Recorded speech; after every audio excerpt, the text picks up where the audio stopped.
Bonjour Général. Bonjour Monsieur. Merci de nous consacrer du temps. Vous êtes à Lomé dans le cadre du sommet de lancement de l'initiative 2020 contre les faux médicaments. Maintenant, on arrive au terme en fait de cet événement qui a réuni énormément de monde, dont des chefs d'État, mais aussi des ministres, des chefs de gouvernement. Et on sent qu'il y a un engagement qui a commencé ici à Lomé. Si vous deviez résumer un petit peu les apports de ce sommet, que pourriez-vous nous dire ?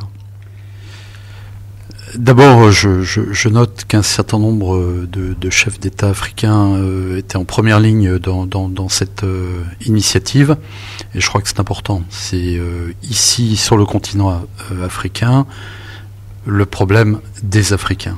Et je pense que là, dans l'esprit, ça a été dit, je crois, par le président du conseil d'administration de la Fondation Brazzaville, il s'agit d'appuyer la démarche, il s'agit d'aider, de structurer peut-être une démarche collective qui vise à se battre contre ce fléau qu'est le trafic de médicaments. Je crois que c'est d'autant plus important que les populations sont conscientes d'être les victimes de ce trafic, et je pense que tout le monde attend que les choses bougent. Alors, pour que les choses bougent, à partir de cet engagement maintenant qui est acquis, la question des moyens se pose. Comment ces chefs d'État ayant initié ensemble ce début de quelque chose pourraient avoir demain les moyens d'action concrète, de terrain, d'aller vers d'autres actions peut-être de plus grande envergure, etc. La question du financement est importante. Est-ce qu'il y a des éléments de réponse ?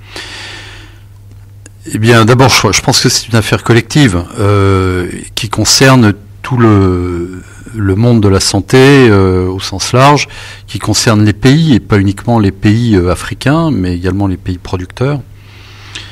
Mais bien évidemment, les financements, ils sont à chercher aussi auprès des fabricants de médicaments. Je pense que c'est vraiment une affaire collective et tout le monde a intérêt, y compris les fabricants d'ailleurs, à ce que les médicaments qui soient vendus sur le terrain africain, soient des vrais médicaments et pas des médicaments frelatés. Des faux. C'est une question de santé, mais aussi de sécurité, puisque le lien a été clairement établi entre le trafic des faux médicaments et les réseaux terroristes qui se fortifient par l'argent de ce trafic. Vous qui avez mené le front Serval contre le terrorisme, qu'est-ce que vous pourriez nous dire ? Eh bien, comme j'ai dit hier soir lors de mon intervention, en fait, j'étais pas du tout conscient de la problématique des trafics, et en tout cas pas à ce niveau-là. Et c'est petit à petit sur le terrain que j'ai vu les effets délétères de ces trafics, et j'ai bien vu qu'ils constituaient une partie du financement pour les groupes qui rançonnaient absolument tout ce qui passait dans des zones qui étaient peu ou prou sous leur contrôle, et que ils avaient des liens extrêmement étroits avec les réseaux criminels qui trafiquaient. Je dirais qu'il y avait une imbrication plus que suspecte. Je crois qu'ils étaient liés de fait, leurs intérêts étaient communs, et ils dépendaient les uns des autres. Voilà, je pense qu'on peut le dire. C'est vrai pour les médicaments, mais c'est vrai également pour la drogue, c'est vrai pour les êtres humains, c'est vrai pour les armes légères, c'est vrai pour les cigarettes, parce que le trafic de cigarettes rapporte beaucoup d'argent. Et comme les médicaments, c'est intéressant parce que ça rapporte beaucoup d'argent et on risque pas grand-chose. Voilà. Alors, est-ce que c'est cette subtilité de ce trafic qui le rend quelque peu invisible aux yeux, notamment des Européens, des Américains, qui ne semblent pas s'intéresser à cette problématique qui est essentiellement africaine? Alors je ne sais pas si c'est un manque d'intérêt, je ne dirais pas ça parce que les gens ne peuvent qu'être sensibles au fait que les médicaments qu'on vende amènent la mort. C'est terrible. Donc je pense que c'est par méconnaissance. Peut-être que le message du lien entre les réseaux terroristes et ce trafic n'est pas encore réellement compris. Moi, ça c'est possible, mais je précise bien qu'il s'agit de tous les trafics, et notamment du trafic de médicaments, en sachant que le trafic de médicaments rapporte beaucoup d'argent. Donc on voit bien que ces groupes profitent de l'ensemble des trafics, donc on peut raisonnablement penser qu'ils profitent également du trafic de médicaments. Mais pour répondre précisément à votre question, il y a effectivement une méconnaissance de ces problématiques. Aussi bien le lien entre les groupes et les trafics d'une part, mais également de ce qui se passe sur les marchés africains. Je pense que l'occidental de base ne sait pas ce qui se passe ici et il n'imagine pas. Et il faut reconnaître qu'il y a une augmentation du phénomène depuis quelques années, et qu'avant, c'était quelque chose qui existait plutôt à la marge. C'était pas massif comme ça l'est actuellement. Alors, d'après vous, il y aura un après Lomé aujourd'hui qu'une forte communication a été lancée sur ce phénomène. Est-ce que ça va réveiller les consciences ? Écoutez, je le souhaite de tout cœur, parce que je crois qu'il y a une véritable attente de la part des populations. Je suis persuadé que les gouvernants sont aussi très sensibles à ces affaires-là, parce que ils ont une responsabilité en termes de santé publique, mais au-delà de ça, c'est une responsabilité éthique vis-à-vis de leur population. Et je pense que les choses peuvent bouger. Je suis persuadé que beaucoup attendent le pas suivant. Et l'évolution positive des choses, c'est-à-dire davantage de pays concernés, et surtout la mise en place d'un certain nombre de mesures qui vont être justement étudiées dans les semaines et mois qui viennent. Je crois que la dynamique, elle dépend effectivement de ce qu'on proposera, de la manière dont ça sera financé, voilà. Mais je pense qu'à partir du moment où il y a la volonté, et cette volonté, elle doit exister, parce qu'il ne faut pas se leurrer, on voit bien qu'il y a des intérêts derrière. Donc voilà, donc il faut une vraie volonté politique, mais je pense qu'il y a beaucoup de dirigeants qui sont conscients de cette problématique et qui veulent faire quelque chose. Au niveau, par exemple, dernièrement, il y a eu cette réunion du G5 Sahel avec le président Macron. Si la conférence était tenue, je parle de la conférence, le sommet de Lomé était tenu un peu avant, peut-être que la question du trafic de médicaments se serait invitée dans les débats. On pourrait imaginer à l'avenir des discussions autour de ce phénomène à ce niveau-ci. Très franchement, je pense qu'il y avait suffisamment de problèmes à régler au sommet de Pau, sans en plus rajouter un problème qui est quand même compliqué, complexe, on le voit bien.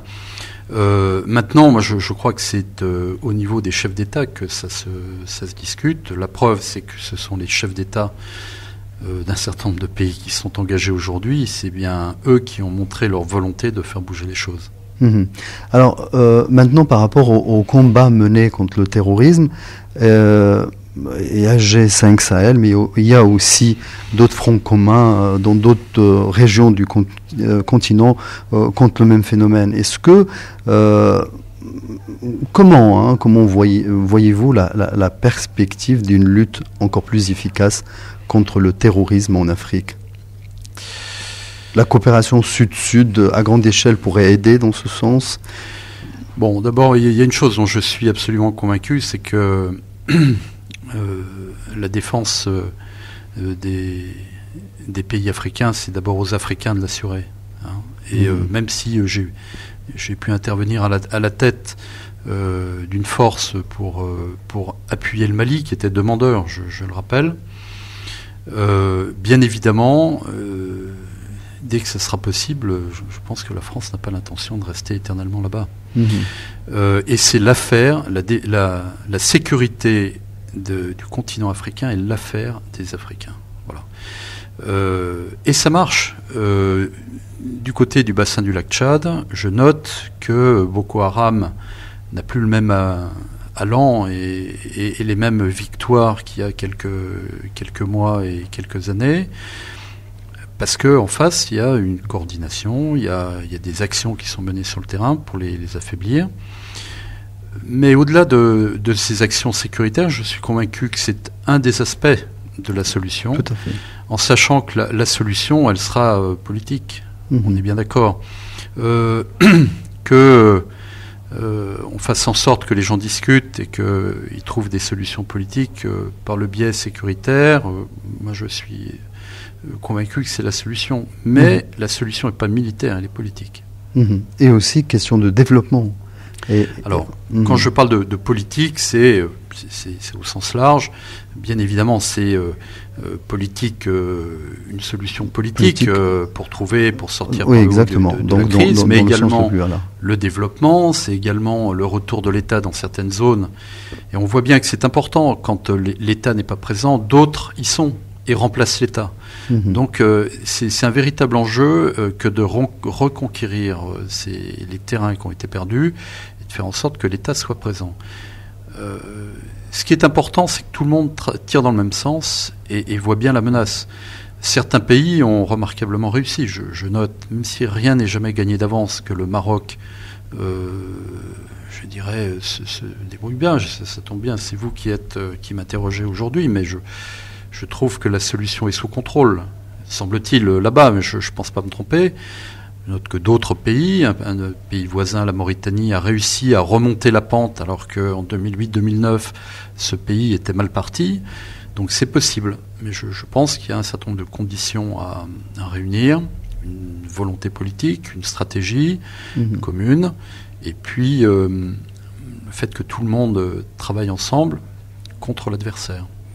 Nous avions eu une interview avec le président togolais qui nous parlait de l'exemple marocain et de partenariat sud-sud, parce que le Maroc aide à la formation des forces de sécurité du Togo, parce que le Maroc forme des imams, etc. Et donc, oui, il y a un début de coopération sud-sud, même sur le plan sécuritaire, qui pourrait amener des résultats. Est-ce que vous, de votre expérience de terrain, etc., quand il y a eu coopération bilatérale, multilatérale, ça a donné des résultats? Mais, bien évidemment, surtout s'il y a des compétences, et je dirais le Maroc a des gens extrêmement compétents. J'ai eu l'occasion de travailler avec mes amis de l'armée marocaine au Kosovo, et je sais la qualité des gens et des hommes. Donc, je pense que les possibilités sont là. Le tout, c'est effectivement d'accepter Voilà, mais vous parliez de formation des imams. Je pense que c'est un point qui peut paraître complètement anecdotique, mais il est fondamental, car la lutte, elle est aussi idéologique. Et c'est une dimension qui, à mon avis, n'est pas toujours prise en compte. Malheureusement, elle l'a été, je sais, au Maroc, elle l'a été en Mauritanie pour reconquérir des zones qui étaient sous influence des islamistes radicaux, et ça a marché. Donc c'est possible. Voilà, donc, et ça passe par une lutte idéologique, mais pas que ça. Il y a le développement, il y a la présence de l'État, et puis une aide aux populations. Les populations, elles veulent la paix, elles veulent pouvoir être soignées, elles veulent pouvoir éduquer leurs enfants. Voilà, c'est les besoins normaux. Et si l'État n'est pas là, d'autres s'en occupent. Et c'est bien qu'une fondation, c'est parti, l'initiative de Lomé est partie d'une initiative de la société civile, que la société civile puisse se joindre aux politiques dans un effort commun, dans une lutte contre un drame humain tel celui du trafic des médicaments falsifiés. Je partage tout à fait votre avis et je crois que pour assurer une transversalité, une ONG comme la Fondation Brazzaville est tout à fait à même d'appuyer une démarche, mais c'est d'abord une démarche africaine. Et je pense que c'est fondamental de voir que ce sont des chefs d'État africains qui ont décidé de se lancer dans ce combat, qui n'est pas un combat simple. Voilà. Et donc la fondation, elle facilite, je ne fais pas partie de la fondation, mais je vois bien son travail. Elle facilite, elle aide, elle appuie, elle propose, voilà, mais c'est en liaison avec les gouvernements africains, avec les jeunes, puisqu'il s'agit de faire participer les jeunes pour trouver des solutions. Voilà, donc je pense qu'il faut avancer en avant. En avant. En avant. Voilà, ça sera le mot de la fin. En avant donc, sous le signe de l'optimisme malgré tout. Ah, mais je crois que oui, il faut être optimiste et en tout cas certainement pas baisser les bras. Merci beaucoup, Général. Je vous en prie.